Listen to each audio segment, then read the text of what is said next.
આ વર્ષે ચોમાસા દરમિયાન સારો વરસાદ થયા પછી પણ બનાસકાંઠા જિલ્લામાં આવેલા સીપુ ડેમમાં પાણીની આવક નહિવત થઈ છે। હાલ ભર ચોમાસું ચાલી રહ્યું છે, છતાંય સીપુ ડેમમાં પાણીની મોટી આવક ન થતા સીપુ ડેમ આધારિત ખેતી કરતા ખેડૂતોના જીવ પડીકે બંધાયા છે। ઉપરવાસમાં ચોમાસાનો સારો એવો વરસાદ થવા છતાં સીપુ ડેમમાં અત્યાર સુધીમાં માત્ર 11% જેટલા પાણીનો જથ્થો સંગ્રહ થયો છે। સીપુ ડેમ બનાસકાંઠા જિલ્લા માટે જીવાદોરી સમાન છે। वर्ष 2017 ચોમાસા બાદ સીપુ ડેમ હંમેશા તળિયા ઝાટક રહ્યો છે।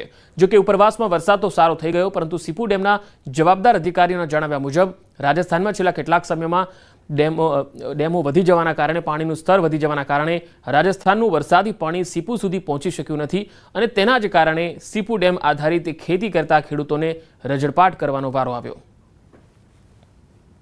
ડેમ તો ખાલી પડ્યો છે, ખેતર તો કોઈ હાલત વગરના થઈ ગયો છે। वरसाद पड़ो तो वावेतर तो छे ज तो डेम बाजूनु गाम है तो भी पानी ना तळ કેટલા ઊંડા 600 થી 700 फूट साहेब। हाल तो खबर स्थिति होय पानी है ज नहीं, पानी होय અને આ ભરાયનો અડફૂલ તો ઓરે વસ્તી ફાયદો થાય ખેડૂતોને।